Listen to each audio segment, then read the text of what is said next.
बच्चों अब शुरू करते हैं हम लोग केमिस्ट्री की अपनी पहली क्लास फॉर्मूलेटर के साथ। जो अब हम लोग पीवाईक्यू सॉल्व कर रहे होते हैं ना, तो पीवाईक्यू जो होते हैं हमारे जो टॉपिक है, जो भी हमें टॉपिक्स पढ़ने होते हैं, तो पीवाईक्यू सबसे बेसिक पॉइंट्स होते हैं, या फिर पीवाईक्यूज हमें उस तरह का एक डायरेक्शन दे रहे होते हैं कि हम लोग कैसे अपने पेपर को सॉल्व करेंगे या किसी सब्जेक्ट को कैसे हम लोग अपनी ग्रिप में लेके आएंगे, है ना।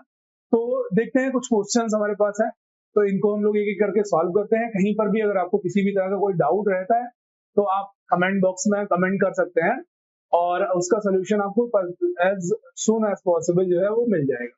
देखते हैं पहला क्वेश्चन हमारा क्या है। पहला क्वेश्चन है, what is the designation of the orbital having n is equal to 4 and l is equal to 3। तो जैसा कि आप सभी लोग जो बहुत अच्छे से पढ़ रहे हैं जान गए होंगे कि ये वाला जो टॉपिक है ये हमारा एटॉमिक स्ट्रक्चर को बिलोंग कर रहा है। और एटॉमिक स्ट्रक्चर में जो टॉपिक दोनों है वो टॉपिक कौन सा है, क्वांटम नंबर।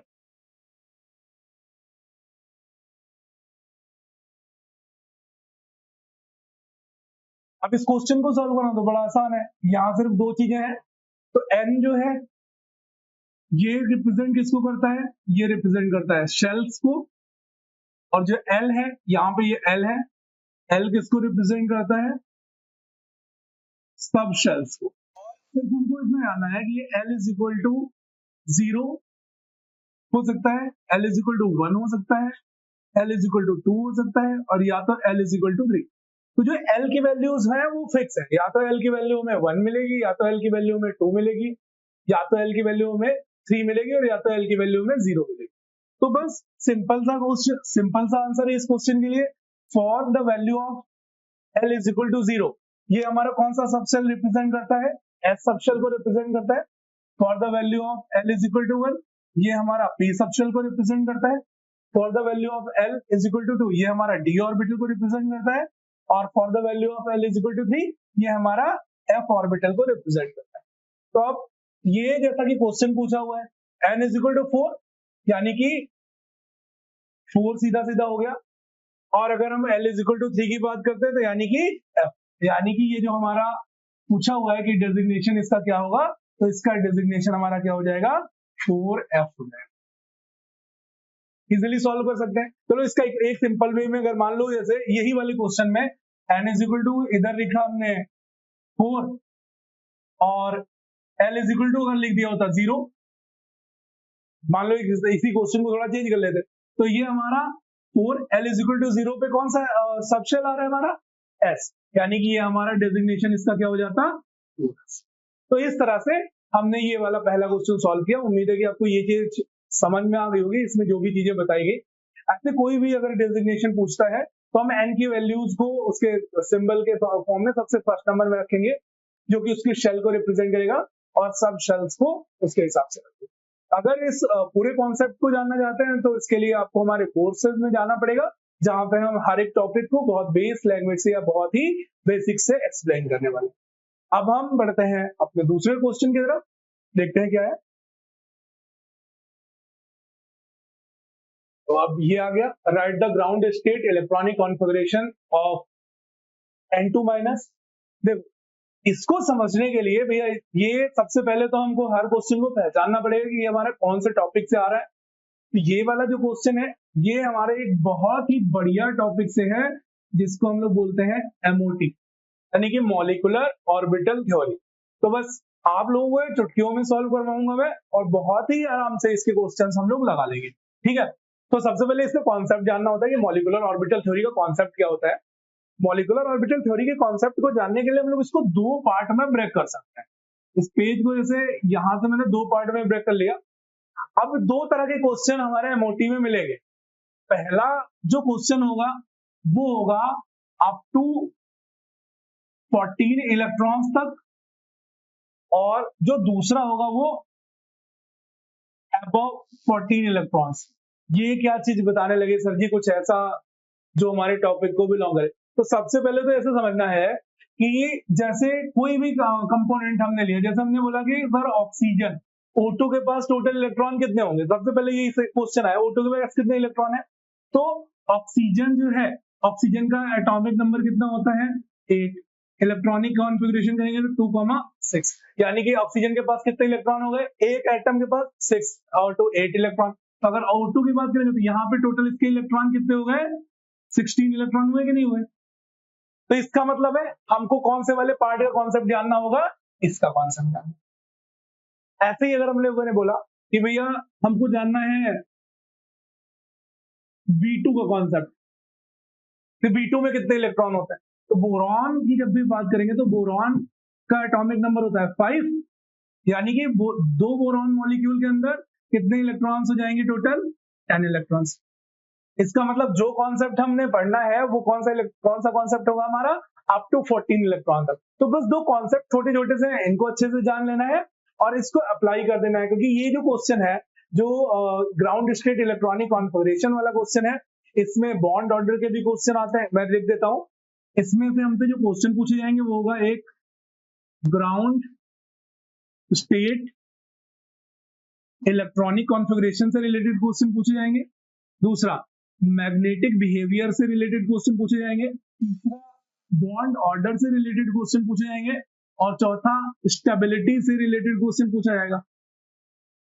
अच्छा इतना लिखा तो एक और लिख देते हैं, बॉन्ड लेंथ से भी रिलेटेड, यानी कि ये एक ऐसा टॉपिक होगा जिसमें बहुत सारे क्वेश्चन पूछने के पॉसिबिलिटीज रहती हैं, और ये सारे के सारे टॉपिक से कहीं ना कहीं क्वेश्चन जो है हमको मिलता रहता है। तो हर एक टॉपिक को ये कवर कर रहा है, इसलिए इसको थोड़ा सा एक्सप्लेन करके एक बार अच्छे से जान जाते हैं और फिर इस क्वेश्चन को सॉल्व करते हैं, ठीक है। सबसे पहले देखते हैं, सबसे पहला अप टू 14 इलेक्ट्रॉन्स। इसके लिए हम बेसिक एक स्ट्रक्चर ड्रॉ कर लेते हैं। हाँ? अब इसको बना ले तब करें। तो यहां पे इसको हम लोग सिग्मा 1s ऑर्बिटल के नाम से जानते हैं। अभी इसको धीरे धीरे करके बनाते जाते हैं। इसको हम लोग सिग्मा 2s बोलते हैं, और ये हमारा जो है ये पाई। अब यहां से ये जो होता है ये हमारा पाई 2p होता है। अब हालांकि इसको और ज्यादा हम लोग बाइफरकेट कर सकते हैं, तो एक एक करके सिंपल वे के अंदर समझते हैं। जैसे कि ये जो स्ट्रक्चर आखिर हम लोग बना क्यों रहे हैं, सिंपल सी बात है, हम ये क्यों बनाने चले गए, ऐसी कौन सी चीज हमने करनी थी जो हमने ये बड़ा सा स्ट्रक्चर बना डाला इसको समझाने के लिए। तो जैसे हम किसी एटम का, सपोज करो हम बात करें कहीं पे, एक हमने बात की ऑक्सीजन एटम की, इसका इलेक्ट्रॉनिक कॉन्फ़िगरेशन जब हम करते हैं तो इसका इलेक्ट्रॉनिक कॉन्फ़िगरेशन है 1s2 2s2 2p4। अब इसको हम जब इस तरह के स्ट्रक्चर में रिप्रेजेंट कर रहे होते हैं तो इसको रिप्रेजेंट करने के लिए हमको कुछ लेवल्स चाहिए होता है, 1s 2s 2p। तो जब हम लोग किसी एटम से मॉलिक्यूल बना रहे होते हैं, तो एटम से मॉलिक्यूल बनाते समय हर एक, जैसे कोई भी इलेक्ट्रॉन है, कभी भी वो बॉन्डिंग में पार्टिसिपेट करेगा, तो बॉन्डिंग में पार्टिसिपेट करने के बाद दो चीज की पॉसिबिलिटीज बनती है। जैसे कि सिंपल है, जैसे हम कोई काम करने जाते हैं तो दो पॉसिबिलिटीज होंगी, या तो वो काम होगा और या तो वो काम नहीं होगा। तो वैसे ही यहां पर भी जब भी कोई कंपाउंड जो है, जब भी कोई एटम जो है वो मॉलिक्यूल फॉर्म कर रहा होता है, दो चीजें पॉसिबल हो सकती है, या तो बॉन्ड फॉर्म होगा और या तो बॉन्ड फॉर्म नहीं होगा। तो ऐसे ही यहाँ पर जो हम ऑर्बिटल्स को ये रीजनरेट करके दिखा रहे हैं, तो ये जो 1s है इसके अंदर दो लेयर, दो हमको ऑर्डर दिख रहे होते हैं, या फिर हमको दो पार्ट दिख रहे होते हैं। ये जो नीचे वाला हिस्सा होता है इसको हम लोग बोलते हैं बॉन्डिंग मॉलिक्यूलर ऑर्बिटल। पहले क्या किया हमने, एक ऑर्बिटल को हमने स्प्लिट किया, एक ऐसा ऑर्बिटल जो कि बॉन्ड बनाने में हेल्प करने का हमको दिखा रहा हुआ, और दूसरा एंटी बॉन्डिंग मॉलिक्यूलर ऑर्बिटल। तो दो तरह के ऑर्बिटल्स होंगे, बॉन्डिंग मॉलिक्यूलर, ऐसे ही जैसे ये है तो इसमें भी जो नीचे वाला है इसको क्या बोलेंगे, बॉन्डिंग मॉलिक्यूलर ऑर्बिटल, ऊपर है इसी क्या बोलेंगे, एंटी बॉन्डिंग मॉलिक्यूलर ऑर्बिटल। ऐसे ही इसमें अपने को ज्यादा दिख रहा है, 1 2 3 पी ऑर्बिटल, 3 पार्ट होते हैं। तो वैसे ही जो ये नीचे वाला पोर्शन है ये पूरा क्या होगा, बॉन्डिंग मॉलिक्यूलर ऑर्बिटल, ऊपर वाला जो पोर्शन होगा इसे क्या बोलेंगे, एंटी बॉन्डिंग मॉलिक्यूलर ऑर्बिटल। तो ऐसे ही जब हम इसका नाम कर लिखते हैं तो इसको हम लोग सिग्मा 1s लिखते हैं, इसको हम लोग सिग्मा 1s स्टार, इसको हम लोग सिग्मा 2s लिखते हैं, इसको हम लोग सिग्मा 2s स्टार। ऐसे अब इस पे आ जाते हैं तो इसको हम लोग पाई 2px लिखते हैं, इसको हम लोग पाई 2p लिखते हैं, और इसको हम लोग पाई सॉरी इसको हम लोग सिग्मा 2pz लिखते हैं। यहां पर भी ये पाई 2px स्टार, ये भी पाई 2py स्टार, और इसको हम लोग सिग्मा 2pz स्टार बोलते हैं। तो इस तरह से ये हमने स्ट्रक्चर बना लिया। अब कुछ ज्यादा बचा नहीं है इसके अंदर, सिर्फ और सिर्फ क्या करना है अपने को, इलेक्ट्रॉन्स फिल करना है। इलेक्ट्रॉन्स कैसे फिल करेंगे ये देखते जाएंगे। अब जैसे सिंपल वे के अंदर हमने बात की कि हम बात किसके लिए करने वाले हैं, तो हमने बोला कि अप टू 14 इलेक्ट्रॉन। तो ये वाला जो हमने बनाया हुआ है ये किसके लिए है, अप टू 14 इलेक्ट्रॉन्स के लिए। यानी कि ये स्ट्रक्चर अप टू 14 के लिए, कभी भी कोई भी मॉलिक्यूल बनेगा अगर उसमें 14 इलेक्ट्रॉन तक की है तो हम ये स्ट्रक्चर आराम से उसमें एप्लीकेबल कर सकते हैं, और ये पूरी तरह से हर एक क्वेश्चन को सॉल्व करने में हेल्पफुल रहेगा। इसी तरह का एक दूसरा भी क्वेश्चन हम इसमें लगा सकते हैं, जैसे कि इसको इमीडिएटली क्लीन कर लेते हैं यहां से। जैसे कि यहां से दूसरी चीज हमारे पास ये आती है, अगर अबव 14 इलेक्ट्रॉन जाए तब क्या करना है, तो सिर्फ ये नीचे का दोनों सिमिलर ही रहेगा, ये ऊपर वाला जो पैटर्न है सिर्फ इसमें चेंज आने वाला है। और चेंज क्या आएगा, सिर्फ थोड़ा सा। यहां से इसको हमारे पास कुछ कोट्स में भी इसको याद कर लेंगे, तो सिर्फ थोड़ा सा चेंज आता है। तो इसको बनाने का तरीका एक बार देखते चलेंगे। सबसे पहले ये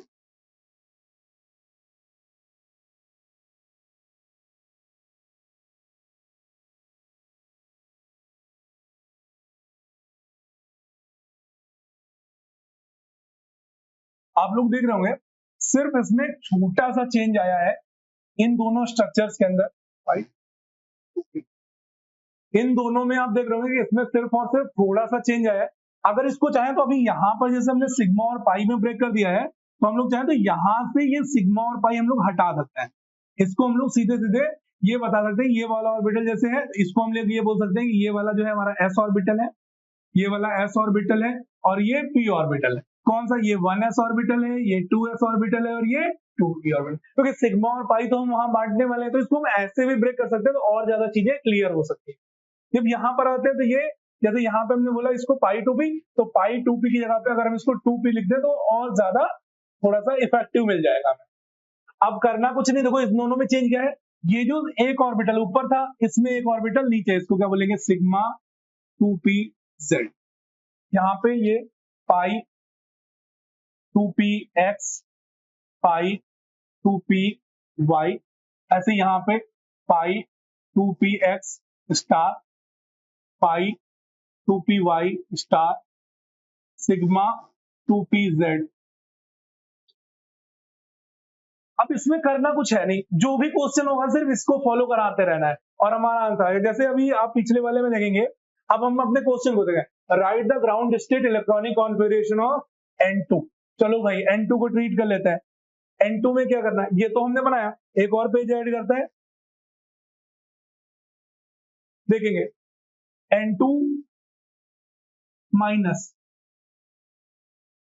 तो कितने इलेक्ट्रॉन हो रहे हैं नाइट्रोजन के। ये प्लस और माइनस जब भी रहता है तो ये प्लस और माइनस वाले कॉन्सेप्ट हम लोग बाद में लेके आते हैं, मतलब इलेक्ट्रॉन गया आया वो सब तो बहुत बात किया। सबसे पहले तो N2 में कितने इलेक्ट्रॉन होंगे, तो सिंपल वे में N2 में कितने इलेक्ट्रॉन होंगे, 14। कैसे, नाइट्रोजन का एटॉमिक नंबर 7, इलेक्ट्रॉनिक कॉन्फ़िगरेशन 2,5, यानी कितने इलेक्ट्रॉन होंगे इसके पास, 7। तो 2 है तो कितने इलेक्ट्रॉन हो गए, 14। बाद में एक और इलेक्ट्रॉन आया तो टोटल कितने हो गए, 15। लेकिन हम कॉन्सेप्ट कौन सा लगाएंगे, 14 वाला। देखते हैं क्या है कॉन्सेप्ट 14 का या 14 तक का।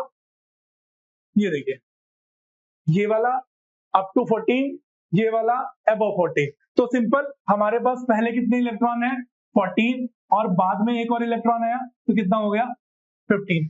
इसको भी एक बार सही से समझ लो, नाइट्रोजन जो है उसके पास 14 इलेक्ट्रॉन है।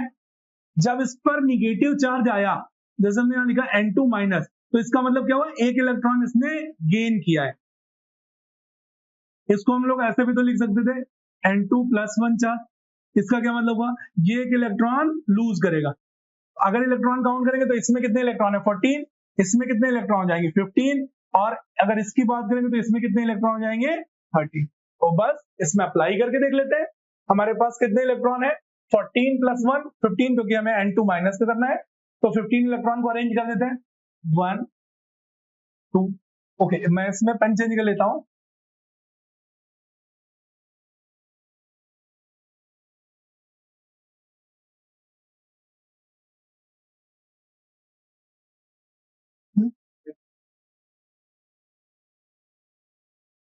देखते कितने इलेक्ट्रॉन हो गए 2, हमें टोटल कितने इलेक्ट्रॉन रखने 15, 4 6, ये ऊपर दिखा देता है 8, यहां से बढ़ता है 1 2। अब इसमें थोड़ा सा आप लोग जो बेसिक जो हमारा मेन थ्योरी वाला टॉपिक होगा उसमें हम इसको और डिटेल से पढ़ेंगे। यहाँ पर हम लोग एक कॉन्सेप्ट लगा रहे हैं जिसको हम लोग बोलते हैं हुंस लॉ। जो उन बच्चों को आएगा तो वो अपने आप उससे रिलेट कर जाएंगे, हुंस लॉ।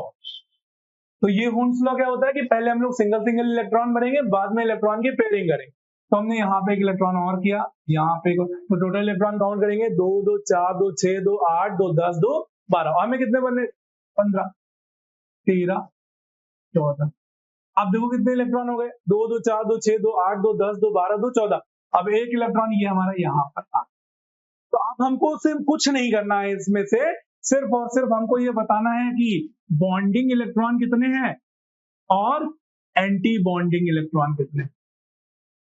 तो सिंपल वे के अंदर समझ सकते हैं, यहाँ पर ये जो नीचे इलेक्ट्रॉन है इनको बीएमओ बोल रहे हैं, ऊपर वालों को एबीएमओ। तो बीएमओ काउंट करेंगे कितने, ये 2, ये वाले इलेक्ट्रॉन, ये वाले इलेक्ट्रॉन, ये सारे हमारे इलेक्ट्रॉन क्या कहलाएंगे बीएमओ, बॉन्डिंग मॉलिक्यूलर इलेक्ट्रॉन। कितने हो गए 2 2 4 और 6 10, यानी कि बॉन्डिंग इलेक्ट्रॉन कितने हो गए हमारे पास 10। ऐसे ही एंटी बॉन्डिंग इलेक्ट्रॉन काउंट करेंगे तो 2 2 4 और अभी एक 5। तो सबसे पहले तो ये इसका जरूरत हमको पड़ता है, किसके लिए पड़ता है, जैसे सिंपल में हमको पता करना होता है किसी एटम के बीच में कितने बॉन्ड है, बॉन्ड ऑर्डर क्या है, तो उसके लिए हमको जरूरत पड़ती है किसकी, बॉन्डिंग और एंटी बॉन्डिंग। आगे कुछ क्वेश्चंस हैं हमारी सीरीज में पीवाईक्यूज में, तो अभी जैसे जैसे वो वाले टॉपिक्स आएंगे तो हम उनको डिस्कस करेंगे। बट फिलहाल इस क्वेश्चन को जो हमारा पूछा गया था इसको एक बार सॉल्व कर लेते हैं, देखते हैं क्या पूछा है। Grounded state electronic configuration of N2।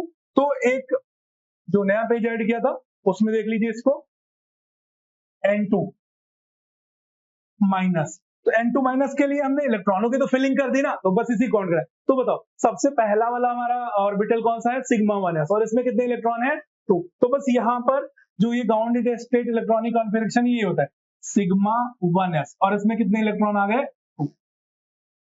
ऐसे ही आप देखते जाओ, यहाँ पर सिग्मा 1s स्टार में कितने हैं 2, सिग्मा 2s में ये पूरा का पूरा है। अभी आपको एक बार दिखा देता हूं, मैं लिख दूं इसे, सिग्मा 1s स्टार में 2 इलेक्ट्रॉन, सिग्मा 2s में भी 2 इलेक्ट्रॉन, सिग्मा 2s स्टार में भी 2 इलेक्ट्रॉन।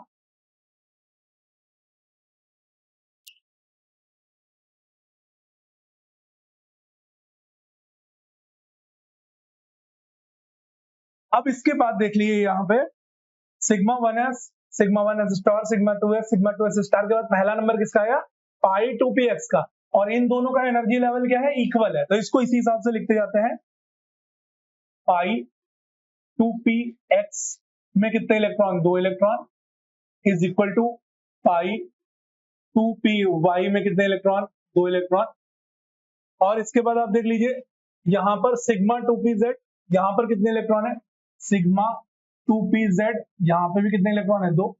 और आगे अगर बढ़ेंगे तो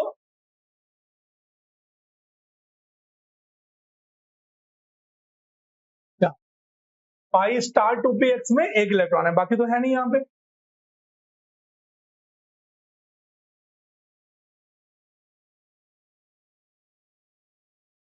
पाई 2px और यहां पर कितना इलेक्ट्रॉन 1, लेकिन ये पाई 2px किस है, तो बस सिंपल। अब देखो N2 माइनस के पास हमारे पास कितने इलेक्ट्रॉन थे 15 इलेक्ट्रॉन थे। अब देखो यहाँ 15 है कि नहीं, 2 2 4 2 6 2 8 2 10 2 12 2 14 और 1 15। तो बस यही इसका ग्राउंड स्टेट इलेक्ट्रॉनिक कॉन्फ़िगरेशन। तो उम्मीद है ये वाला क्वेश्चन भी आपके आसानी से समझ में आ गया होगा। बस ऐसे ही जब भी हम लोग कोई क्वेश्चन लेंगे तो हमें थोड़ा टॉपिक जरूर चाहिए होता है।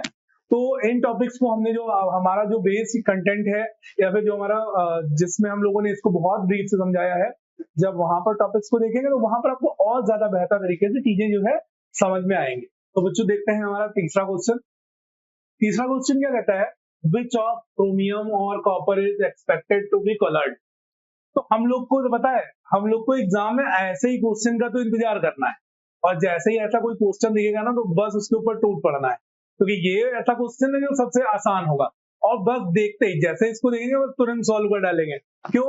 क्योंकि इसमें नंबर तो कटना ही नहीं है और इसका आंसर एकदम फिक्स है। ऐसा नहीं कि इसके नंबर कटने का कोई डाउट है, नंबर कट जाने, कुछ नहीं, बस देखना है, देखते ही सॉल्व कर लेना है। क्या कॉन्सेप्ट है, एक बार कॉन्सेप्ट समझते हैं।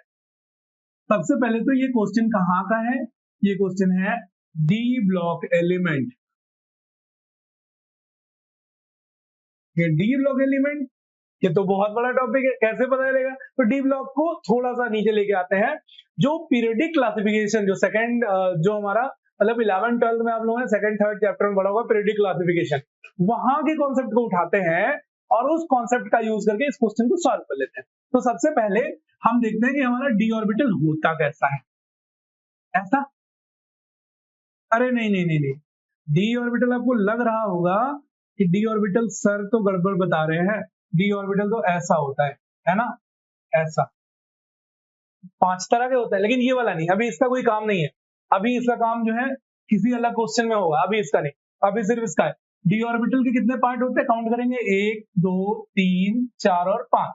यहाँ पर डी ऑर्बिटल के बॉक्स कितने बनाएंगे, 5, 1 2 3 4 और 5।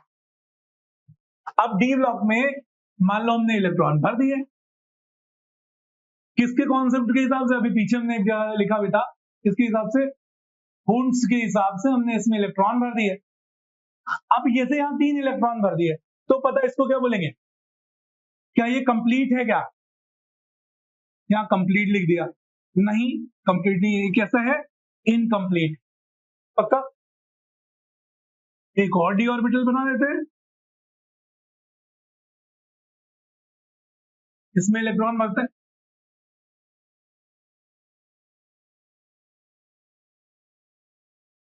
क्या ये कंप्लीट है? नहीं, ये भी कैसा है, इनकम्प्लीट। सब कुछ अलग बताने वाले हैं, एक और बना लेता है,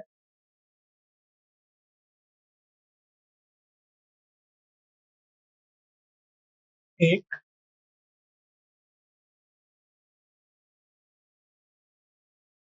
देखते हैं क्या ये हमारा है कंप्लीट। हाँ बिल्कुल, ये हमारा कैसा है, कंप्लीट, यहाँ लिख लेते हैं कंप्लीट।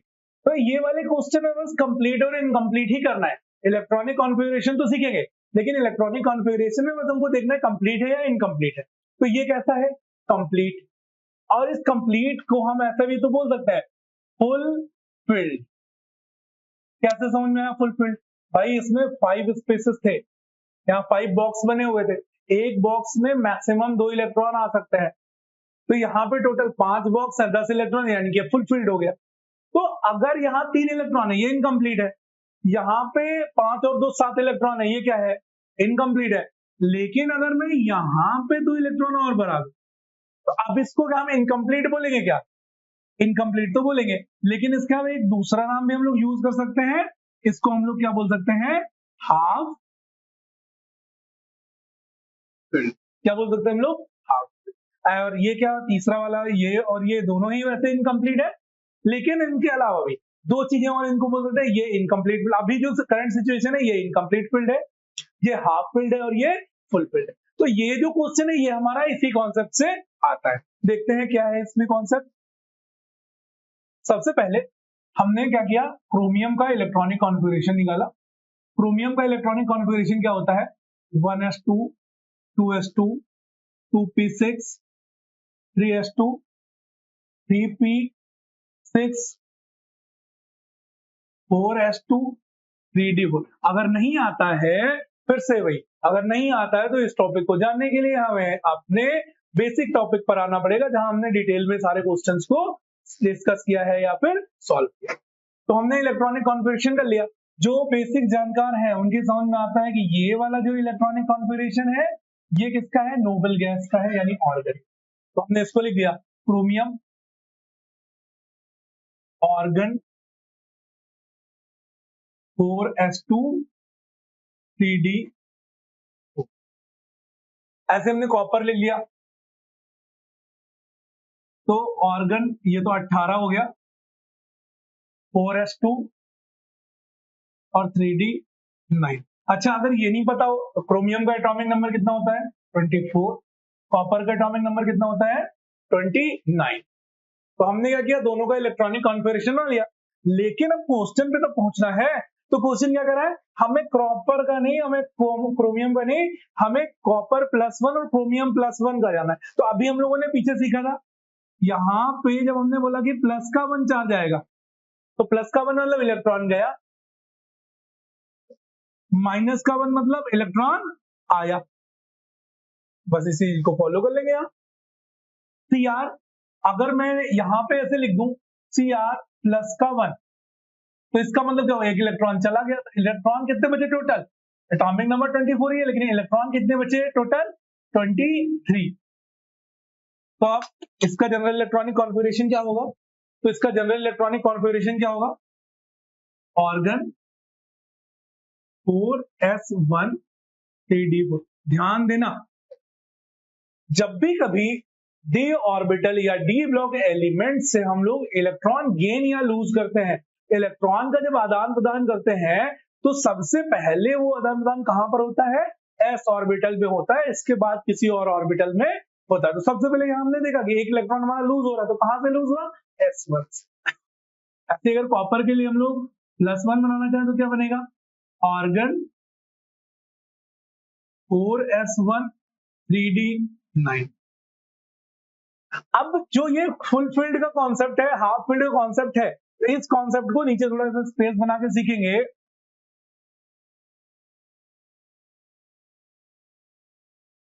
या फिर न्यू पेज में हम लोग सीखेंगे।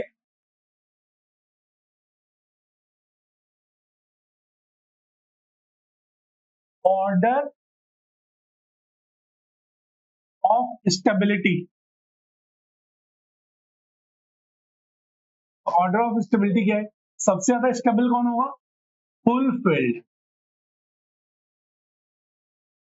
मतलब जैसे जैसे यहां पे इलेक्ट्रॉनिक कॉन्फ़िगरेशन है 4s1 3d9 दिख रहा है, तो यानी कि एक इलेक्ट्रॉनिक कॉन्फ़िगरेशन है। इसको हम लोग दूसरे तरीके से कैसे बना सकते हैं, 4s में एक भी इलेक्ट्रॉन ना रहे और 3d10। हमने तो पढ़ा है ना कि d जो s का इलेक्ट्रॉन है वो इधर उधर जा सकता है। तो मोर इसने क्या किया, ऐसा हुआ क्यों, स्टेबिलिटी को अचीव करने, टू अचीव स्टेबिलिटी। स्टेबिलिटी को अचीव करने के लिए क्या किया, यहां से इलेक्ट्रॉन इसमें ट्रांसफर हो। तो बताओ ये ज्यादा स्टेबल होगा कि नहीं, हो गया। अच्छा तो इसमें सबसे ज्यादा स्टेबल कौन होगा, फुल फील्ड। इसके बाद दूसरे नंबर पे स्टेबल कौन होगा, हाफ फील्ड। और सबसे कम स्टेबल कौन होगा, इनकम्प्लीट फील्ड।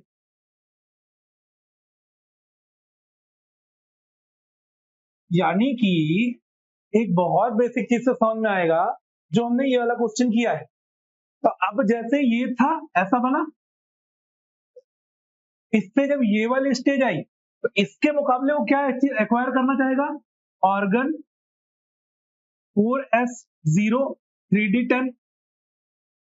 और क्रोमियम का एक्वायर करना चाहेगा ऑर्गन 4s0 3d5। तो अब जब इन दोनों को हम देखते हैं तो इन दोनों के देखने में क्या पता चलता है, यहां पे d ऑर्बिटल में कितने इलेक्ट्रॉन है 10, यहां पे d ऑर्बिटल में कितने इलेक्ट्रॉन है 5। तो बस यहीं से इस क्वेश्चन का सॉल्यूशन मिल जाता है हम लोग। और सबसे पहले क्रोमियम +1 3d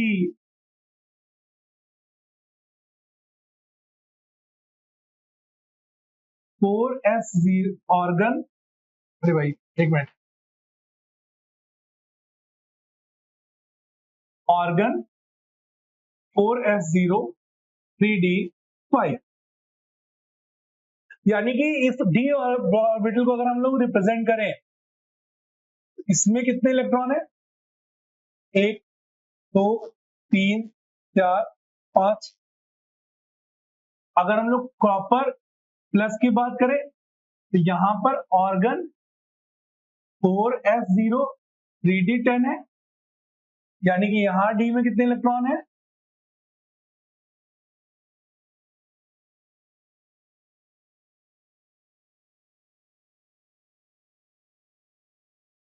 तो बताओ, क्या किसी भी तरह की रिएक्शन, किसी भी तरह की एक्टिविटी में पार्टिसिपेट कर पाएगा ये? क्या नहीं।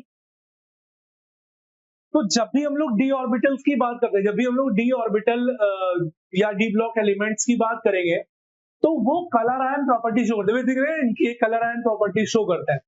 But colour ion property show क्यों करते हैं? सिंपल से, तो जब भी कभी डी ब्लॉक एलिमेंट की बात करेंगे तो उसमें बहुत सारे वैकेंट स्पेसेस होंगे, और जब उनमें इलेक्ट्रॉन का ट्रांसफर होगा, जब हम कोई भी चीज हो सकती है, किसी भी स्टेप के द्वारा, किसी भी प्रोसेस द्वारा, जब इलेक्ट्रॉनों का आदान प्रदान होना पॉसिबल हो पाएगा, इलेक्ट्रॉन जब ट्रांसफर हो पाएंगे, डी ब्लॉक से आएंगे जाएंगे, तो कलर आयन प्रॉपर्टी शो करने की पॉसिबिलिटी हो सकती है। और अगर नहीं आएंगे तो फिर नहीं होगी। तो सिंपल वे में देखेंगे ये वाले में, तो यहां पर इसमें कोई इलेक्ट्रॉन आ सकता है क्या? नहीं, नहीं आएगा। इसमें आएगा। तो बस क्वेश्चन देख लो यहां पे, which of Cr plus or Cu plus is expected to be colored। तो हमारा सही आंसर क्या है? यहां पे लिखेंगे, यहां पे ये वाले में इट इज कलर्ड,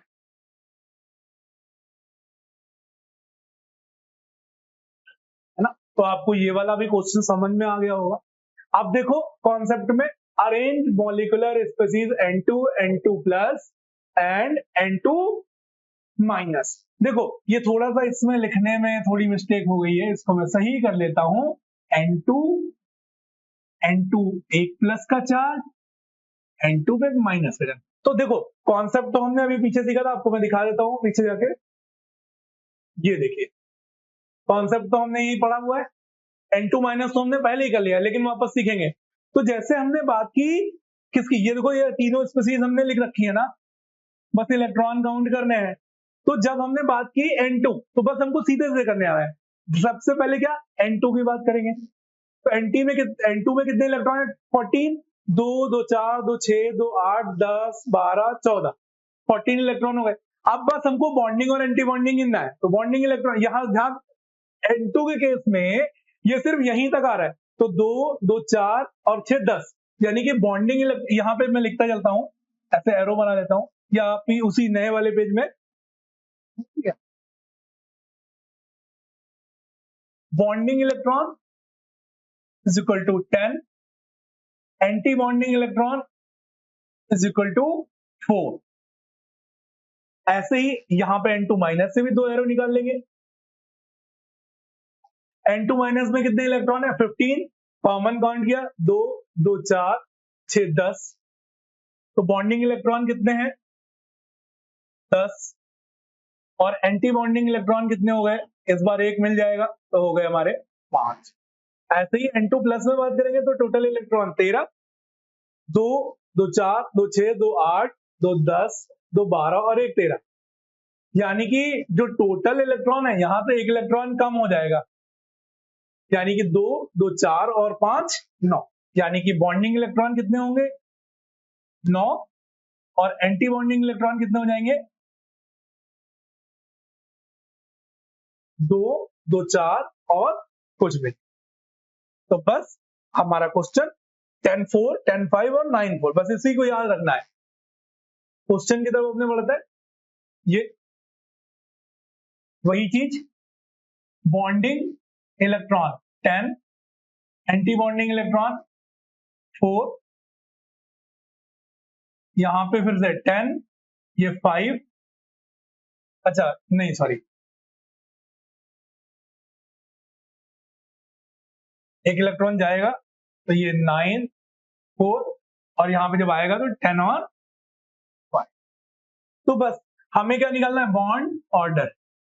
ये तो पूछा है molecular species increasing order of stability. Stability को बताने के लिए, जैसे एक सिंपल सी बात है, जैसे हमने कहा कि एक किसान का गट्ठर है, आप लोगों ने कहानी भी सुनी होगी पंचतंत्र की कहानियों में कि एक बूढ़ा किसान था और उसने लकड़ी का अलग अलग लकड़ियां दी अपने बच्चों को, तो उन बच्चों ने एक एक लकड़ी आराम से तोड़ दी, लेकिन जब इकट्ठे बंद करके लकड़ियां सब एक साथ दी तब वो तोड़ नहीं पाया। तो एक बेसिक समझाते थे ना कि एकता में शक्ति है या संगठन में शक्ति है, तो बस वैसी चीज समझनी है। जब यहाँ पर 3 बॉन्ड है, जैसे हमने बोला कि बॉन्ड ऑर्डर निकालेंगे, तो बॉन्ड ऑर्डर में ज्यादा बॉन्ड ऑर्डर का मतलब दिखाएगा स्टेबिलिटी ज्यादा, कम बॉन्ड ऑर्डर क्या दिखाएगा, स्टेबिलिटी कम। सिंपल सी बात है। तो इसी में बॉन्ड ऑर्डर निकालने का फॉर्मूला क्या होता है, 1/2 bonding electron minus anti bonding electron, बस ये फॉर्मूला लगाना था। तो बेसिक सबसे पहले N2 के लिए निकालेंगे तो कितना आ जाएगा, N2 1/2 10-4, ये आ गया सीधे सीधे 3। तो बिल्कुल आप कभी सर्च करेंगे तो N2 के बीच में कितना बॉन्ड ऑर्डर होता है, 3। अब ऐसे ही दूसरा निकाल लेते हैं, यही वाला फॉर्मूला है। तो N2 प्लस भैया कितना हो जाएगा, 1/2 9-4, ये हो जाएगा अपना, कुछ गड़बड़ तो नहीं है, चलो 9-4, और ये कितना हो जाएगा 2.5। तीसरा देख लेते हैं,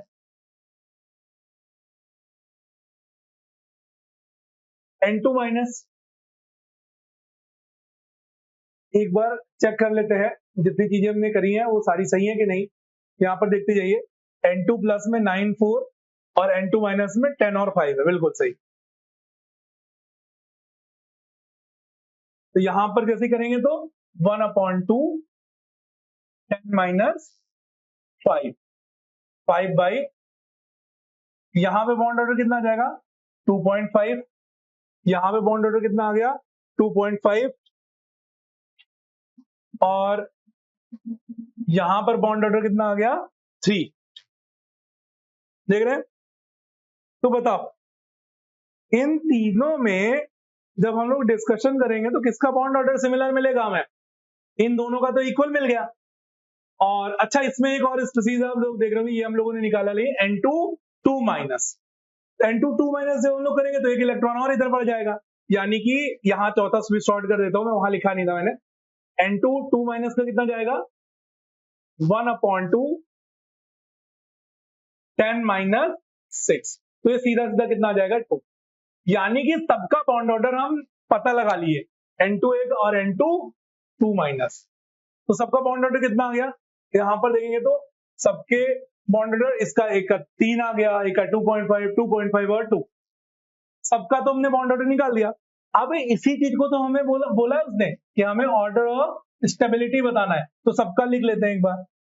N2 का बॉन्ड ऑर्डर है 3, N2 प्लस का बॉन्ड ऑर्डर है 2.5, N2 माइनस का बॉन्ड ऑर्डर है 2.5, N2 2 माइनस का बॉन्ड ऑर्डर है। अब देखो इन चार में से ये तो कोई समर्थन, ये तो सबसे सिंपल सी बात है, bond order is directly proportional to stability, और inversely proportional to bond length होता है। यानी कि ये की होल्ड है हमारे पास, अगर बॉन्ड ऑर्डर है, जितना ज्यादा बॉन्ड ऑर्डर होगा स्टेबिलिटी उतनी ही ज्यादा रहेगी, और बॉन्ड लेंथ उतनी ही क्या रहेगी, कम रहेगी। ठीक है, तो बॉन्ड ऑर्डर बढ़ने पर बॉन्ड लेंथ क्या हो जाएगी, कम हो जाएगी, और बॉन्ड ऑर्डर बढ़ने पर स्टेबिलिटी क्या होगी, ज्यादा। तो इन तीनों में सबसे ज्यादा स्टेबिलिटी किसकी होगी, इसकी, और सबसे कम स्टेबिलिटी होगी किसकी, इसकी। तो ये तो समझ में आ गया। अब ये चीज देखो कि इन दोनों के बॉन्ड ऑर्डर कितने हैं, बराबर, तो हमारे हिसाब से क्या होगा, और ऑप्शन जहां होगा, ऑप्शन जब हमको मिलेगा तो इन दोनों का बॉन्ड ऑर्डर हो सकता है हमको बराबर मिला, अगर ऑप्शन नहीं मिलता है तब तो थ्योरेटिकल है, वो भी समझना होगा। बट N2 प्लस और N2 माइनस का बॉन्ड ऑर्डर बराबर है, तब हमें कैसे पता चलेगा कौन ज्यादा स्टेबल है कौन कम स्टेबल। तो इसमें हमारी हेल्प कर सकता है फिर से हमारा वही बेसिक स्ट्रक्चर। क्या स्ट्रक्चर हेल्प करेगा? जब भी कभी एंटी बॉन्डिंग में इलेक्ट्रॉन बढ़ेंगे, जैसे किसी में भी हम लोग कर रहे हैं, एंटी बॉन्डिंग में अगर इलेक्ट्रॉन बढ़ता है तो एंटी बॉन्डिंग का इलेक्ट्रॉन बढ़ने का मतलब है अनस्टेबिलिटी जो है वो बढ़ेगी। जैसे कि या फिर ऐसा बोल सकते हो स्टेबिलिटी क्या होगी, कम होगी। तो जब हम N2 प्लस की बात करते हैं तो N2 प्लस में तो इलेक्ट्रॉन कम हो जाता है तो कोई समस्या नहीं रहती है, लेकिन N2 माइनस के केस में क्या होता है, एक इलेक्ट्रॉन और बढ़ता है एंटी बॉन्डिंग में। तो एंटी बॉन्डिंग में अगर इलेक्ट्रॉन बढ़ेगा तो उससे जो हमारा मॉलिक्यूल होगा उसकी स्टेबिलिटी क्या होगी, वो डिक्रीज होगी। तो बस हमारा ऑप्शन भी अब यहीं से क्लियर हो जाता है। तो हमारा सही जो ऑप्शन है वो क्या होगा, करेक्ट ऑर्डर इसका फर्स्ट N2 सबसे ज्यादा होगी, फिर N2 प्लस की होगी, फिर N2 1 माइनस और फिर N2। तो इस तरह से आपको ये वाला भी क्वेश्चन समझ में आ गया होगा। ठीक है, तो आइए देखते हैं बच्चों इस क्वेश्चन को। हमारे यहाँ पर केमिस्ट्री में जब भी हम लोग किसी क्वेश्चन को करने जाते हैं तो हम लोग का सबसे जो बेसिक चीज होता है कि हमको ये जानना होता है कि ये वाला जो क्वेश्चन है कौन से टॉपिक से उठाया गया, इनऑर्गेनिक, ऑर्गेनिक, फिजिकल, हमारे पास तीनों ही रहता है। तो इस क्वेश्चन को देखते हैं, out of chromium and chromium 2 plus and chromium 3 plus which one is stable in aqueous solution. तो क्वेश्चन जब आप देखेंगे ना तो ये दो चीजों का कॉम्बिनेशन अपने को मिल जाएगा। पहली चीज इसमें से ये जो क्वेश्चन है ये डी ब्लॉक एलिमेंट का है, लेकिन दूसरे तरफ जैसे ही हम लोग इनको यहाँ पर ये एक्वस सॉल्यूशन दिखा, तो एक्वस सॉल्यूशन जानते ही वहां पर हमको दो चीजों की तुरंत याद आ जाएगी। पहली कौन सी चीज है, लैटिस एनर्जी, और दूसरी चीज कौन सी है, दूसरी चीज है हमारी हाइड्रेशन, हाइड्रेशन। और ये दोनों ही टॉपिक जब बात करेंगे भैया ये वाले टॉपिक कहाँ पढ़ लिए हमने, तो ये दोनों ही टॉपिक हमें कहाँ मिलते हैं, इनऑर्गेनिक में, केमिकल बॉन्डिंग में, केमिकल बॉन्डिंग। अब क्वेश्चन क्या कर रहा है, out of Cr2 plus and Cr3 plus which one is stable in aqueous solution. तो इसको हम यहीं तो रोक नहीं सकते हैं, ये एक तो क्वेश्चन पूछा, लेकिन कुछ सिंबलिक क्वेश्चन में हम लोग देख लेते हैं। जैसे कि ये भैया येलो से लिखा है, दो और लिख लिए, हमने कहा Fe2 प्लस और Fe3 प्लस। अपने को ये वाला भी क्वेश्चन बताना है, जैसे लिखा हुआ ना Cr2 प्लस और Cr3 प्लस में कौन सा ज्यादा स्टेबल है एक्वस सॉल्यूशन में, ऐसे हम इसमें भी पूछ सकते हैं Fe2 प्लस और Fe3 प्लस में कौन सा ज्यादा स्टेबल है एक्वस सॉल्यूशन के अंदर। तो बड़ा ही सिंपल सा क्वेश्चन है, लैटिस एनर्जी और हाइड्रेशन एनर्जी दोनों ही हम लोग सिर्फ दो चीजों को, सबसे पहले ये किस पर डिपेंड करेगी, चार्ज के ऊपर। तो जैसे जैसे चार्ज बढ़ेगा वैसे वैसे हाइड्रेशन एनर्जी बढ़ेगी, और हाइड्रेशन एनर्जी बढ़ने का मतलब क्या है, जैसे हम लोग बोल सकते हैं hydration energy increases with increase in charge. ऐसे यहां भी लिख सकते हैं lattice energy increases with increase in charge, यानी कि लैटिस चार्ज में तो दोनों में सही है, लेकिन जब हम लोग साइज की बात करते हैं तो साइज जो है इनमें रिवर्स रहता है। अगर हाइड्रेशन एनर्जी क्या है, इसमें चार्ज इंक्रीज होना चाहिए, और साइज कैसा होना चाहिए, किसी भी का साइज कैसा होना चाहिए, डिक्रीज होना चाहिए।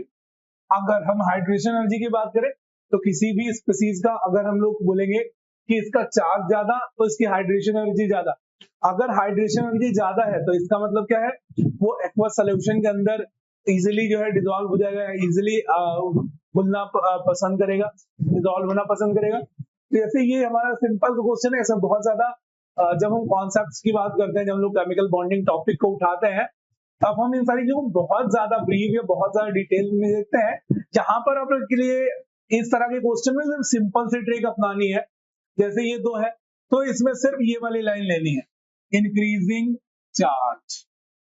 तो इन दोनों में Cr2 प्लस और Cr3 प्लस में इसके पास इस समय ज्यादा चार्ज दिखाई दे रहा है, इसके पास कम चार्ज दिखाई दे रहा है। इसका मतलब किसकी हाइड्रेशन पावर ज्यादा है? Cr3 प्लस की। इसका मतलब स्टेबल कौन ज्यादा होगा? तो यहां पर हमने लिखा Cr3 प्लस, ये क्या होगा? More stable. ये चीज आपकी समझ में आ गई होगी। देखो इसीलिए हमने एक और एग्जांपल यहां आपको दे दिया है, Fe2 प्लस और Fe3 प्लस का एग्जांपल आप देख लीजिए। Fe2 प्लस और Fe3 प्लस के एग्जांपल में हम क्या देखते हैं, जैसे ही इसमें देखेंगे तो यहाँ पे अपने को चार्ज दिख गया, और इसका मतलब है इसको हम ऐसे लिख सकते हैं Fe3 प्लस मोर स्टेबल। किसमें मोर स्टेबल हो रहा है? तो ये हम अपने क्वेश्चन से देख लेते हैं, which is more stable in aqueous solution. तो higher charge is stable in aqueous solution. ये वाली चीज आपको बहुत आसानी से समझ में आ गई है ना। तो अब हम लोग अपने अगले क्वेश्चन के ऊपर चलते हैं, देखते हैं क्या है ये क्वेश्चन। इसको आप ध्यान में रखिएगा आप लोग, ठीक है। इस चीज को ध्यान में जाए तो ध्यान में रख लीजिएगा। मैं लिख भी देता हूं, higher charge, higher hydration energy. तो बात समझ में आ रही है कि नहीं? ठीक है ना, इजिली हम इस चीज को कर पाएंगे, इजिली हम इस क्वेश्चन को कर पाएंगे। अब हम चलते हैं अपने दूसरे क्वेश्चन की तरफ, देखते हैं what is the direction of reaction when delta G is equal to 0। तो ये भी बहुत अच्छा क्वेश्चन है।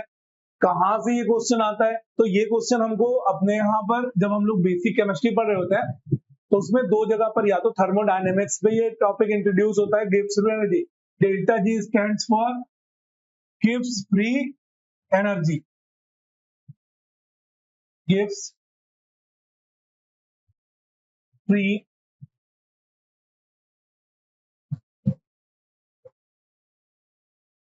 है ना, देख रहा हो। अब क्या होता है, इसके कॉन्सेप्ट को आसानी से समझ लीजिए। Delta G is equal to, यहाँ पे बोल रहा है ना delta G is equal to 0 हो तो क्या होगा। अब जैसे हम कुछ चीजों की बात करते हैं, जैसे मान लो कोई, जैसे हमारे बाल जो है ये बढ़ रहा है कॉन्टिन्यूअस, ज्यादातर लोग के, मतलब कुछ लोग जो है उनके नहीं बढ़ते, होते ही नहीं है, लेकिन ज्यादातर लोग इनके सिर में बाल हैं काउंटिंग करने पर तो बढ़ते हैं, इनके हाथों में नाखून है बढ़ते हैं। नदी, अगर नदी में पानी है तो बहता है पानी उसमें, ऐसा तो नहीं होता कि नदी का भी पानी रुक गया। हाँ, कुछ प्रोसेस लगा के हम लोग कोई प्रोसेस लगा सकते हैं, तो कोशिश करेंगे नदी का पानी रोक दें, बांध बना लेंगे। तो जब बांध बनाएंगे तो अल्टरनेटिव कुछ ना कुछ ऑप्शन निकालेंगे। यानी कि जब भी हम लोग किसी रिएक्शन की वजह से, यहाँ बोला डायरेक्शन ऑफ रिएक्शन, तो जब भी हम लोग किसी रिएक्शन की बात करते हैं तो उसमें गिब्स फ्री एनर्जी का एक बहुत बड़ा रोल होता है, बहुत इंपॉर्टेंट रोल होता है। और जैसे हम लोग एक पॉसिबिलिटी के बारे में भी सोच सकते हैं, बच्चों, बहुत जो भी बच्चे हमारे फर्स्ट ईयर के हैं तो उनके लिए ये समझना थोड़ा इजी और हो जाता है। जैसे जब भी हमारे पास कोई वर्क आता है या कोई काम हमको मिलता है तो उसके दो रिजल्ट हो सकते हैं, या तो कोई काम होगा और या तो नहीं होगा। और या तो क्या होगा, इसमें एक और चीज हो सकती है, काम जो है होगा लेकिन आप जो है करेंगे या नहीं करेंगे उस पर डिपेंड करेगा, हो सकता है आप काम ना करें कोई दूसरा कर ले। वैसे ये गिब्स फ्री एनर्जी का है। जैसे यहाँ पे तो हमारे पास लिखा है गिब्स फ्री एनर्जी क्या होता है, 0 हो जाए, लेकिन गिब्स फ्री एनर्जी के केस दोनों भाई एक ही तो नहीं हो सकता, इसमें ये भी तो हो सकता है ना कि गिब्स फ्री एनर्जी जो है वो ग्रेटर देन 0 हो जाए और गिब्स फ्री एनर्जी जो है वो लेस देन 0 हो जाए। तो केस तो हमारे पास, जैसे यहाँ तो क्वेश्चन में एक ही है लेकिन हमसे तो तीनों ही केस पूछे जा सकते हैं। तो इन तीनों के बारे में ये जो केस हमको दिख रहा होता है delta G is equal to 0, तो इसका एक प्रोसेस आता है, इसी को हम लोग बोलते हैं delta G is equal to negative, delta G is equal to negative. और ये निगेटिव क्या दिखाता है, ये निगेटिव शो कर रहा होता है रिएक्शन की स्पॉन्टेनिटी को। अभी समझा है ना, कोई रिएक्शन प्रोसीड होगी नहीं होगी, कोई प्रोसेस, जैसे हम कहीं भी कोई रिएक्शन कर रहे हैं, रिएक्शन से कोई प्रोडक्ट हमको मिलेगा या नहीं मिलेगा। जैसे सिंपल वर्ड है, अगर हम लोग पानी ले लें और पानी में पत्थर डाल दें, तो कुछ हद तक कुछ पार्टिकल जो उसके ऊपर होंगे वो तो लगेंगे, लेकिन क्या कुछ नया प्रोडक्ट हमको मिलने की पॉसिबिलिटी है क्या? बहुत ही कम। लेकिन अगर हम लोग पानी में कोई कलर डाल देते हैं, मिल्क डाल देते हैं, तो पॉसिबिलिटी होगी कि वो आपस में मिक्स करेंगे, कुछ नया बन सकता है। पानी और दूध के मिक्सचर से हम चाय भी बनाते हैं ना, पॉसिबिलिटी है कुछ नया बनने की। तो अगर कहीं पर भी डेल्टा जी की वैल्यू निगेटिव होगी, तो इसका मतलब क्या होगा, कोई रिएक्शन क्या है, स्पॉन्टेनियस है, प्रोसीड कर सकती है, आगे बढ़ सकती है, बढ़ने की संभावना। ऐसे ही यहाँ पर जो दूसरा है, इसमें हमारा डेल्टा जी क्या हो सकता है, पॉजिटिव। और अगर पॉजिटिव है तो इसको क्या बोलेंगे, रिएक्शन कैसी है, नॉन स्पॉन्टेनियस रिएक्शन। तो हमारे पास तीसरा आ जाता है delta G is equal to zero.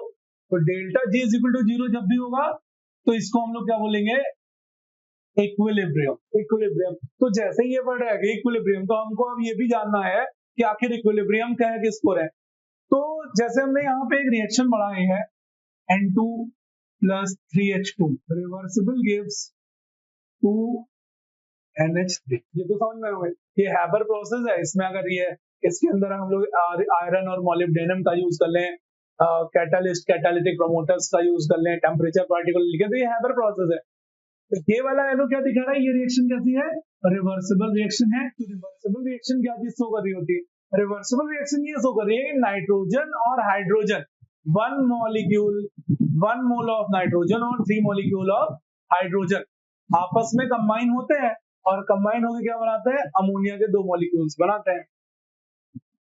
इस रिवर्सिबल वाले एरो का क्या मतलब है, अमोनिया के जो 2 मॉलिक्यूल है वो डिसोसिएट होते हैं और नाइट्रोजन और हाइड्रोजन फॉर्म करते हैं। यानी कि ये रिएक्शन दोनों ही तरह से, दोनों ही डायरेक्शन में प्रोसीड हो रही है। अब इस वाले स्टेप में जहां पे नाइट्रोजन और हाइड्रोजन मिल रहे हैं और वो अमोनिया बोल रहे हैं, इसे हम लोग क्या बोलते हैं, फॉरवर्ड डायरेक्शन, है ना। और जब अमोनिया वापस डिसोसिएट करेगा नाइट्रोजन और हाइड्रोजन में, तो ये वाली जो रिएक्शन है इसको क्या बोलेंगे, बैकवर्ड डायरेक्शन। तो बस यहीं पर इक्विलिब्रियम का काम आता है। कोई भी ऐसी कंडीशन, कोई भी ऐसी सिचुएशन जहां पर फॉरवर्ड रेट ऑफ रिएक्शन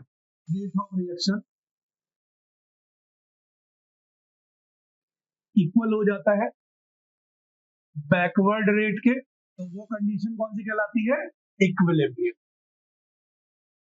ये भी बात आपके समझ में आ गई होगी।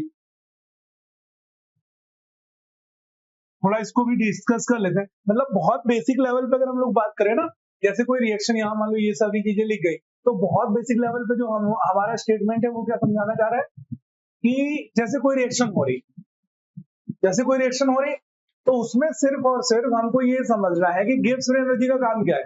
तो गिब्स फ्री एनर्जी की वैल्यू देखनी है, गिब्स फ्री एनर्जी हमारी निगेटिव में जा रही है, गिब्स फ्री एनर्जी हमारी पॉजिटिव में जा रही है, या फिर गिब्स फ्री एनर्जी हमारी जीरो में आ रही है। अगर गिब्स फ्री एनर्जी निगेटिव है, इसका मतलब ये रिप्रेजेंट कर रहा है कि हमारी रिएक्शन जो है वो फॉरवर्ड डायरेक्शन में बढ़ रही है, आगे की तरफ प्रोसीड हो रही है, प्रोडक्ट फॉर्म होना पॉसिबल हो रहा है। ऐसे डेल्टा जी की वैल्यू अगर पॉजिटिव जाती है, गिब्स एनर्जी हमारी पॉजिटिव रहती है, तो इसका मतलब क्या है, रिएक्शन नॉन स्पॉन्टेनिटी को अचीव कर रही है, या हमारी रिएक्शन नॉन स्पॉन्टेनियस है ना। और ऐसे ही जब हमारा गिब्स एनर्जी अगर जीरो रहता है, तो इसका मतलब क्या है, गिब्स एनर्जी जीरो का मतलब है हमारी रिएक्शन इक्विलिब्रियम स्टेट को अचीव कर रही है। यानी कि ना ही जैसे रिएक्टेंट से प्रोडक्ट में कन्वर्ट, मान लो हमने एक लिया कि 50 ml रिएक्टेंट प्रोडक्ट में कन्वर्ट हो गया, तो जैसे प्रोडक्ट जितना रिएक्टेंट इधर होगा उतना ही प्रोडक्ट भी दूसरी तरफ चल रहा होगा। यानी कि रिएक्टेंट और प्रोडक्ट हमेशा क्या रहेंगे, हमेशा इक्विलिब्रियम, ना रिएक्टेंट का मास बहुत ज्यादा या कम होगा, ना प्रोडक्ट का अमाउंट जो होगा वो बहुत ही ज्यादा या कम। ठीक है, तो ये चीज भी आपको समझ में आ गई होगी। यानी कि इसका जो क्वेश्चन है, what is the direction of reaction है delta G is equal to zero, यानी तो क्या बोल सकते हैं, इक्विलिब्रियम। डायरेक्शन is in बात समझ में आ गई होगी, है ना? तो चलते हैं अपने अगले क्वेश्चन की तरफ, देखते हैं क्या है। बहुत अच्छा। A gas expends against vacuum, what is the work done on it? बहुत ही बढ़िया क्वेश्चन है, क्वेश्चन मिलता है उसको दबोच लेना है। कौन से टॉपिक से? तो वर्क डन। वापस क्वेश्चन हमारा कहां से है? थर्मोडायनेमिक्स या थर्मोकेमिस्ट्री कर लेते हैं। थर्मोकेमिस्ट्री बहुत डिटेल में इस टॉपिक को पढ़ना है, क्योंकि हमारे इंजीनियरिंग सेक्शन के अंदर जहां कहीं भी इसको पढ़ते हैं तो सिर्फ पहली बार पढ़ के इससे पीछा नहीं छोड़ना है। हमारे जो मैकेनिकल स्ट्रीम के बच्चे हैं वो तो इस टॉपिक को बहुत ही डिटेल में पढ़ने वाले हैं। साथ ही साथ अलग अलग जगहों पर हम लोग इसका यूज करते हैं। फर्स्ट ईयर में इंट्रोडक्शन है थर्मो का, हालांकि 11th-12th में इसको पढ़ रहे होते हैं। देखते हैं क्या करना है। जैसे हमने बात किया एक्सटेंड अगेंस्ट वैक्यूम, जैसे हमने एक कोई यहाँ पे हमने एक सिस्टम बनाया और सिस्टम के भीतर क्या है, कोई गैस भर दिया, कोई गैस है, और साथ ही साथ इसमें जो मीडियम है, मीडियम कैसा है? वैक्यूम।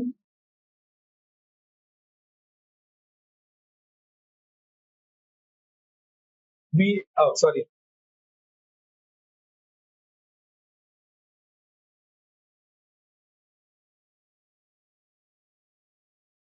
वैक्यूम है। अब क्या होगा? तो वैक्यूम जहां कहीं भी होगा तो ये समझ लेना कि इसके गैस जो एक्सपेंड करेगी वो कहां करेगी? इसके भीतर, यहां कहीं, यहां कहीं। अब क्या इस गैस के ऊपर कोई बाहरी प्रेशर, जिसको कि हम लोग पी एक्सटर्नल बोल रहे हैं, क्या कोई बाहरी प्रेशर इसके ऊपर अप्लाई हो पाएगा? बेसिक सी बात है, नहीं हो पाएगा। तो जब नहीं हो पाएगा तो हम क्या करें? सबसे पहले वर्क डन का फॉर्मूला ढूंढते हैं। तो वर्क डन का formula W is equal to P external delta V, या डीवी का यूज करते हैं, D W is equal to P DV वगैरह, है ना?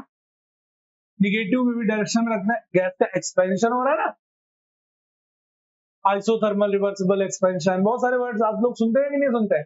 तो यहाँ पर गैस का एक्सपेंशन हो रहा है, work done minus P external delta we. अब हम ये देखते हैं कि एक्सटर्नल प्रेशर हमारा कितना है, कुछ भी होगा नहीं, एक्सटर्नल प्रेशर हमारा कितना हो गया? 0। यहां पे रख दिया W इज इक्वल टू 0। तो वर्क डन कितना होगा?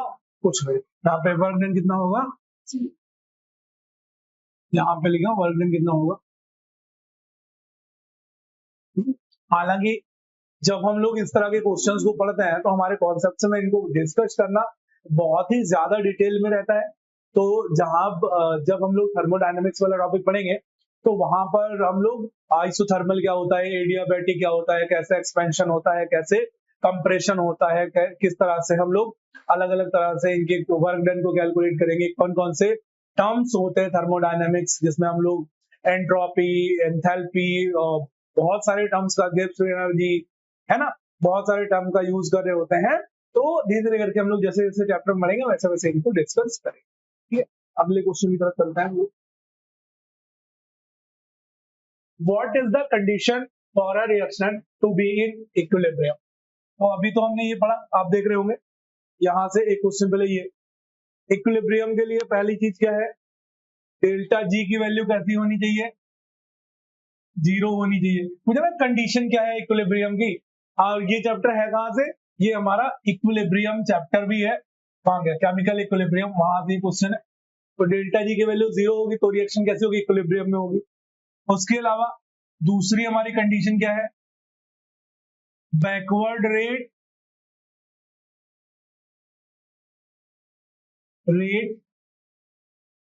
ऑफ रिएक्शन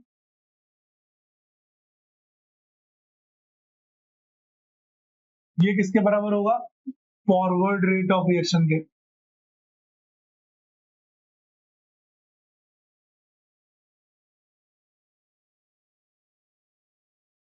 है ना? दो चीजें हो गई। तीसरा टर्म इसमें डिस्कशन कर सकते हैं कि जब किसी सिस्टम में रिएक्टेंट से प्रोडक्ट में कन्वर्जन होगा तो ना रिएक्टेंट के जो रिएक्टेंट का अमाउंट है उसमें कोई डिक्रीज होगा या इंक्रीज होगा, और ना ही जो हमारा प्रोडक्ट है उसके अमाउंट में कोई इंक्रीज या डिक्रीज होगा, है ना। तो उस पर्पज से भी हम लोग इसको क्या कर सकते हैं, समझा सकते हैं इजीली, है ना। कोई भी रिएक्शन इक्विलिब्रियम में होगी तो पहला तो जो हमने रिएक्टेंट रखा है और प्रोडक्ट ले रखा है, तो रिएक्टेंट और प्रोडक्ट की concentration no change in concentration of reactant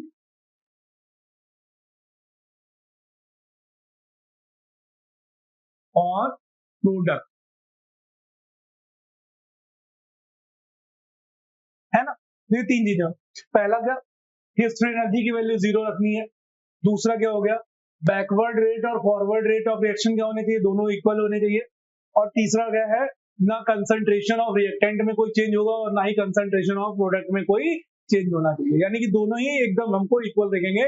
ऐसा ना हो कि रिएक्टेंट की कंसंट्रेशन एकदम अलग हो जाए या फिर जो है प्रोडक्ट की कंसंट्रेशन एकदम डिफरेंट हो जाए। तो ये बात भी आपकी समझ में आ गई होगी, है ना। तो इस तरह से ये कंडीशन हो गई इक्विलिब्रियम। चलो अगला क्वेश्चन देख लेते हैं एक बार। Which of the following is a nucleophile. Wow बच्चों, जैसे इनऑर्गेनिक और ऑर्गेनिक फिजिकल तीन पोर्शन हमारी केमिस्ट्री का एक अभिन्न हिस्सा है। जब हम लोग ऑर्गेनिक केमिस्ट्री की बात करते हैं या फिर जब हम लोग केमिस्ट्री की बात करते हैं तो इनऑर्गेनिक, ऑर्गेनिक और फिजिकल तीन मेन पोर्शन है। और ये वाला जो हमारा क्वेश्चन है ये कहां से है, ऑर्गेनिक। तो बच्चों लोग जैसे ही हमको ऑर्गेनिक दिखाई दे या ऑर्गेनिक का कोई क्वेश्चन दिखाई दे तो उस समय क्या करना है, खुश हो जाना है, तुरंत अपने दांत बाहर निकालने, अरे हाथ से बाहर नहीं, तुरंत ही एकदम एक स्माइल लानी है फेस पे, क्योंकि ये वो क्वेश्चन होंगे जो कभी गलत नहीं होने वाले हैं। क्यों नहीं गलत होने वाले हैं, क्योंकि इनके कॉन्सेप्ट्स को हम इस तरह से क्लियर करेंगे, इनके कॉन्सेप्ट को इतना ज्यादा अच्छे से पढ़ लेंगे कि जैसे ही इसका क्वेश्चन मिलेगा वैसे ही हम लोग क्या करेंगे, इसको कंप्लीट करेंगे, वैसे इस क्वेश्चन को तुरंत ही क्या कर लेंगे। अच्छा, ऑर्गेनिक केमिस्ट्री के अंदर एक बड़ा ही इंपॉर्टेंट टर्म है जिसको बोलते हैं जीओसी, है ना, जनरल ऑर्गेनिक केमिस्ट्री। अच्छा सिंपल है, जैसे कि घर के अंदर, हम लोगों के घर के अंदर क्या माहौल रहता है, आजकल तो हम लोग काफी आगे बढ़ रहे, फिर भी घर पे मम्मी का, पापा का, हमारा भाई बहन अगर है, सबकी इंपॉर्टेंस घर पे होती है। लेकिन सबकी इंपॉर्टेंस के साथ, जैसे घर में होते ना, घर में अगर बुआ है तो बुआ की इंपॉर्टेंस क्या होती है, कोई भी बड़ा डिसीजन लेना है, किसी लड़के की शादी करनी है, लड़की की शादी करनी है, तो बिना डिसीजन, बिना बुआ से कंसल्ट किए हुए कोई डिसीजन लिया नहीं जाएगा, और अगर ले लिया जाएगा तब वो आप जानते हैं। वैसे ही ऑर्गेनिक केमिस्ट्री के अंदर जीओसी होता है। आपने पूरी केमिस्ट्री पढ़ ली, पूरी ऑर्गेनिक पढ़ा डाली, लेकिन अगर ये वाला टर्म आप नहीं सीख पाए तो इसका मतलब है कोई फायदा नहीं है। बिना इन टर्म्स के हम ऑर्गेनिक केमिस्ट्री में कोई भी टॉपिक सॉल्व नहीं कर सकते हैं। तो लेकिन यहाँ पे तो हम आपको ऑर्गेनिक केमिस्ट्री पूरी नहीं बता सकते, बट यहाँ जो दो टॉपिक है, एक टॉपिक है न्यूक्लियोफाइल, तो बस उसी को तो सीखना है अपने को। तो यहाँ लिखते हैं न्यूक्लियोफाइल, और इधर लिख लेते हैं इसका छोटा भाई इलेक्ट्रोफाइल। क्या है भाई इनमें, देख लेते हैं एक बार। तो इलेक्ट्रोफाइल क्या होता है, पहली चीज तो इसमें क्या होना चाहिए, पॉजिटिव चार्ज रहना चाहिए। अगर कोई भी स्पीसीज हमको दिखती है उस पर पॉजिटिव चार्ज दिख गया तो ज्यादातर चांस है कि वो क्या होगा, इलेक्ट्रोफाइल होगा। मान लो पॉजिटिव चार्ज नहीं दिखा, तो पॉजिटिव चार्ज ना दिखे तो फिर क्या हो, इनकम्प्लीट ऑक्टेट हमको दिख जाए। क्या दिख जाए, इनकम्प्लीट ऑक्टेट, इनकम्प्लीट ऑक्टेट। और अगर किसी का ऑक्टेट इनकम्प्लीट है तो क्या करेगा, accept a pair of electron, यानी कि पेयर ऑफ इलेक्ट्रॉन को ये एक्सेप्ट करेगा। क्यों एक्सेप्ट करेगा भैया, कोई भी खाना क्यों खाता है, अपना भूख मिटाने के लिए। तो कोई भी स्पीसीज जब वो इलेक्ट्रॉन गेन करेगी, इलेक्ट्रॉन एक्सेप्ट करेगी, क्यों लेगी, जिससे उसका ऑक्टेट क्या हो जाए, पूरा हो जाए। तो बस न्यूक्लियोफाइल का क्या होगा, बस सिमिलर ऐसे ही करेंगे। न्यूक्लियोफाइल वो होगा जिसपे निगेटिव चार्ज, अरे ये तो पॉजिटिव हो गया, पॉजिटिव को निगेटिव करते क्या, निगेटिव चार्ज हो। अगर निगेटिव चार्ज ना हो तो क्या हो, कंप्लीट ऑक्टेट हो, कंप्लीट ऑक्टेट। और या फिर एक और चीज, जैसे यहां लिखा accept a pair of electron, तो ये क्या करेगा, donate a pair of electron. इतनी बात हमको समझनी थी। तो बस ये चार जो है इनमें हमको यही चीज देखनी है। तो सबसे पहला एग्जांपल जो हमारा है वो क्या है, H2O। दूसरा एग्जांपल हमारा कौन है, BF3 NH3 और OH माइनस, BF3 NH3 और OH माइनस, है ना। तो बस पढ़ना है और फटफट ले। सबसे पहले देखेंगे यहाँ क्या है, निगेटिव चार्ज, और क्वेश्चन भी पढ़ेंगे, वो उसको बताना है हमने जिसपे जो कि न्यूक्लियोफाइल हो ना। तो हमने क्या बोला, अगर निगेटिव चार्ज है तो न्यूक्लियोफाइल होगा ना। तो इसका मतलब क्या है, एक क्वेश्चन तो आपका पहले ही हो गया, यानी कि ये तो हो नहीं सकता हमारा आंसर। आंसर कौन सा है, इनमें ध्यान देना है, यानी कि नॉट अ न्यूक्लियोफाइल, तो ये लिखेंगे कि ये क्या है, ये न्यूक्लियोफाइल है।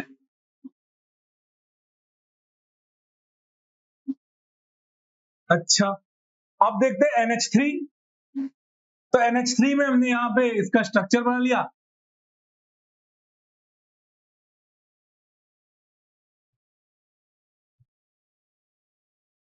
ये देखो, नाइट्रोजन, हाइड्रोजन,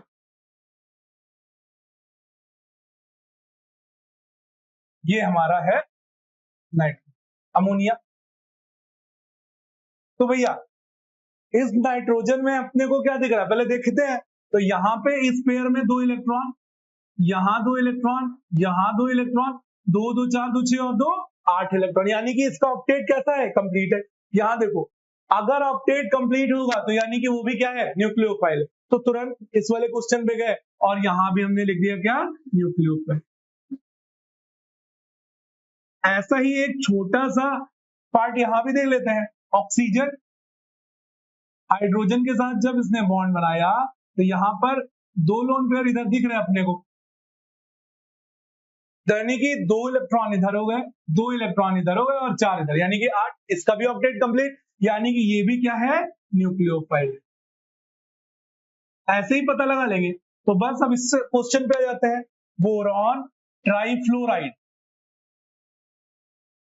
तो बोरॉन के वैलेंस शेल में कितने इलेक्ट्रॉन होते हैं, 3, और इनसे एक एक इलेक्ट्रॉन यहां पर क्या कर लिया, शेयर। तो टोटल इसके ऑक्टेट में कितने इलेक्ट्रॉन है, 6, और ऑक्टेट पूरा कितने पे होगा, 8 पे, यानी कि ये कैसा है, इनकम्प्लीट ऑक्टेट। अब क्या करेगा ये, इसको अपना ऑक्टेट अगर पूरा करना है तो पेयर ऑफ इलेक्ट्रॉन किसी से उधार मंगाएगा, और अगर पेयर ऑफ इलेक्ट्रॉन किसी से उधार मंगाएगा तो ये अपनी पुरानी वाली डेफिनेशन को फॉलो करेगा। कैसे, पॉजिटिव चार्ज हो देख लिया तो पॉजिटिव चार्ज तो नहीं दिखा, तो अब दूसरा करेंगे इनकम्प्लीट ऑक्टेट। तो बिल्कुल भैया इसमें क्या है, इनकम्प्लीट ऑक्टेट हमको दिखाई दे रहा था BF3 में। और तीसरा accept a pair of electron, तो इसने क्या किया, यहाँ पर पेयर ऑफ इलेक्ट्रॉन को एक्सेप्ट किया है। इसका मतलब यही वो है जिसको हम लोग ढूंढ रहे थे, और यही हमारा आंसर है। तो पूरा कौन जो है वो न्यूक्लियोफाइल नहीं है, तो ये वाला हमारा न्यूक्लियोफाइल नहीं है, ये लो। क्लियर, बढ़ते हैं अगले क्वेश्चन की तरफ। अ रिएक्शन हैज, तो भैया ध्यान से याद रखना कुछ टर्म्स, ये हमारे थर्मोडायनेमिक टर्म्स हैं। जब भी हम थर्मोडायनेमिक्स पढ़ेंगे तो इन टर्म्स को अच्छे से जानना होगा। SUHAG, इसके अलावा भी बहुत सारे हैं, बट इनको, ये जो है ये क्या है, हमारी एंट्रोपी, लिखते चलते हैं, एंट्रोपी, ये इंटरनल एनर्जी,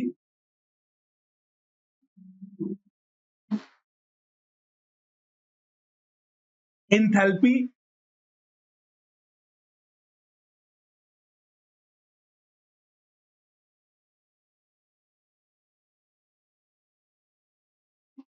वर्क फंक्शन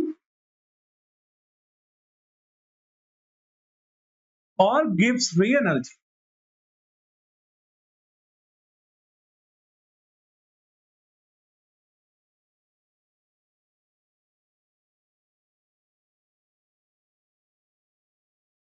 ध्यान देना, तो इसको सुहाग नाम से भी याद कर सकते हैं भैया। सुहाग अगर हिंदी में लिखने का गया, ये लो भैया, इसको याद करने का तरीका याद कर लिया, SUHAG। तो ये 5 हमारे क्या है, थर्मोडायनेमिक टर्म्स। इसके अलावा भी होते हैं but pressure, temperature, volume, energy, but इनको ध्यान रखना है क्योंकि ये बार बार हमारे पास आएंगे। तो यहाँ पे क्या लिखा हुआ है, रिएक्शन है delta H is less than 0, delta S is less than 0, eight what temperature the forward reaction proceed. मतलब रिएक्शन को आगे बढ़ाना है तो हमको टेम्परेचर कैसा रखना पड़ेगा इसके बारे में बताना है। तो ऐसा जब भी क्वेश्चन आएगा तो हमें क्या करना होगा, वैसे तो हमें अलग अलग कंडीशंस जाननी होंगी, अलग अलग जो रिएक्शंस होंगी उनके लिए हमें अलग अलग जो रिएक्शन होंगे उनके लिए हमें अलग अलग चीजें पढ़नी पड़ेंगी, बट यहाँ पर हम आपको एग्जाम्पल लेके इस क्वेश्चन को बता रहे हैं। ठीक है, जरा ध्यान दीजिएगा। सबसे पहले कोई एक ऐसी रिएक्शन ले लेते हैं जो हम जिसके बारे में थोड़ा बहुत हम जानते हैं। जैसे चलो अभी एक रिएक्शन हम लोगों ने डिस्कस की थी, इसी रिएक्शन की बात कर लेते हैं। N2 + 3H2 reversible gives 2NH। ये कैसे रिएक्शन है, ये एक रिवर्सिबल रिएक्शन है और इसको हम लोग बोल रहे हैं हैबर प्रोसेस। क्या बोल रहे हैं, हैबर प्रोसेस। तो इस प्रोसेस में क्या होता है, इस प्रोसेस में नाइट्रोजन और हाइड्रोजन जब आपस में कंबाइन करते हैं तो कंबाइन करने से क्या होता है, अमोनिया गैस फॉर्म होती है। अब सबसे पहले हम लोग एंट्रोपी की बात इसमें करेंगे, वहां हमारे क्वेश्चन में एंट्रोपी पूछा था, तो सबसे पहले एंट्रोपी का प्रेडिक्शन लगाएंगे, फिर बाद में आपको थोड़ी थोड़ी चीजें बताते भी जाएंगे। सबसे पहले एंट्रोपी का प्रेडिक्शन करेंगे।